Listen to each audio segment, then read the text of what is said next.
बिंदु के माता पिता बचपन में ही गुजर गए थे, पर मरने से पहले वे बिंदु का रिश्ता भमुआपुर के चौधरी हरिहर के बेटे बिरजू से कर गए थे।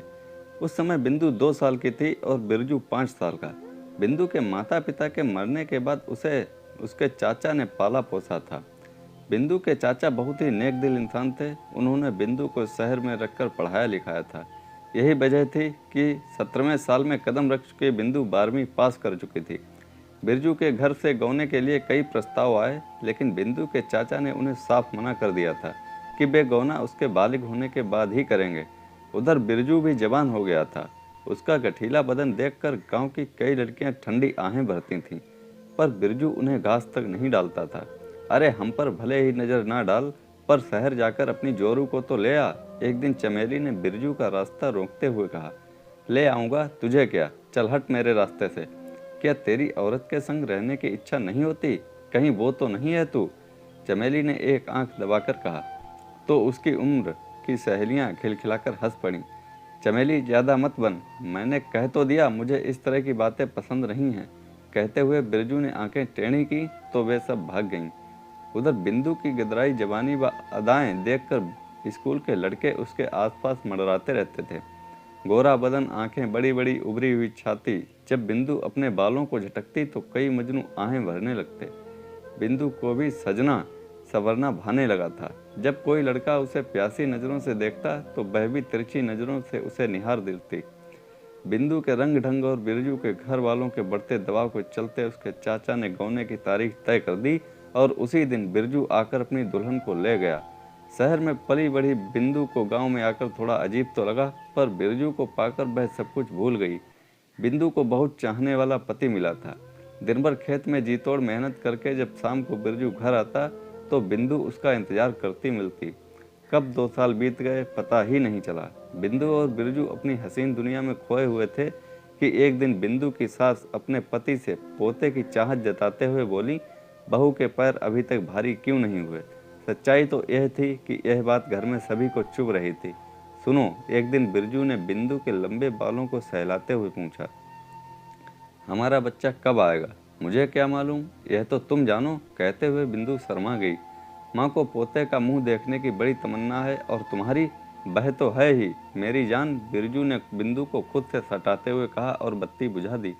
मुझे लगता है बहू में कोई कमी है। 3 साल हो गए ब्याह हुए और अभी तक गोद सूनी है, जबकि अपने बिरजू के साथ ही गोपाल का गौना हुआ था। वह तो 2 बच्चों का बाप भी बन गया है। एक दिन पड़ोस की काकी घर आई और बोली, बिंदु के कानों तक जब तक ऐसी बातें पहुंचती तो वह दुखी हो जाती। वह भी यह सोचने पर मजबूर हो जाती कि आखिर हम पति पत्नी तो कोई बचाव भी नहीं करते, फिर क्या वजह है कि 3 साल होने पर भी मैं माँ नहीं बन पाई। इस बार जब वह अपने मायके गई तो उसने लेडी डॉक्टर से अपनी जांच कराई। पता चला कि उसकी बच्चेदानी की दोनों नलियां बंद हैं। इस वजह से बच्चा ठहर नहीं रहा है। यह जानकर बिंदु घबरा गई। क्या अब मैं कभी माँ नहीं बन पाऊंगी? डॉक्टर से पूछने पर बिंदु का गुलाबी चेहरा पीला पड़ गया। ऐसी बात नहीं है, आजकल विज्ञान ने बहुत तरक्की कर ली है, तुम जैसी औरतें भी माँ बन सकती हैं, डॉक्टर ने कहा। तो बिंदु को चेहरा खिल उठा। गांव आकर उसने बिरजू को सारी बात बताई और कहा, तुम्हें मेरे साथ कुछ दिनों के लिए शहर चलना होगा। शहर तो हम लोग बाद में जाएंगे, पहले तुम आज शाम को बंगाली बाबा के आश्रम में जाकर चमत्कारी भभूत का प्रसाद ले आना। सुना है कि उसके प्रसाद से कई बांझ औरतों के बच्चे हो गए हैं। बिरजू बोला, यह तुम कैसी अनपढ़ों वाली बात कर रहे हो? तुम्हें ऐसा करने को किसने कहा? माँ ने। बिंदु ने कहा, देखिए माँ जी तो पुराने जमाने के हैं, इसलिए वे इन बातों पर भरोसा कर सकती हैं, पर हम तो जानते हैं कि ऐसे लोग एक नंबर के बदमाश होते हैं। भोली भाली औरतों को चमत्कार के जाल में फंसाकर, नहीं, मैं तो नहीं जाऊंगी किसी के पास। बिंदु ने बहुत आनाकानी की, पर उसकी एक ना सुनी गई। बिंदु समझ गई कि अगर उसने सूझबूझ से काम नहीं लिया तो उसका घर संसार उजड़ जाएगा। उसने मजबूती से हालात का सामना करने की ठान ली। बाबा के आश्रम में पहुंचकर बिंदु ने 2-3 औरतों से बात की तो उसका शक सच्चाई में बदल गया। उन औरतों में से एक ने उसे बताया, बाबा मुझे अपने आश्रम के अंदरूनी हिस्से में ले गया जहाँ घना अंधेरा था। फिर क्या हुआ तुम्हारे साथ? पहले तो बाबा ने मुझे शरबत जैसा कुछ पीने को दिया। शरबत पीकर मैं बेहोश हो गई और जब मैं होश में आई तो ऐसा लगा जैसे मैंने बहुत मेहनत का काम किया हो। और बबूत, वह यह पुड़िया है।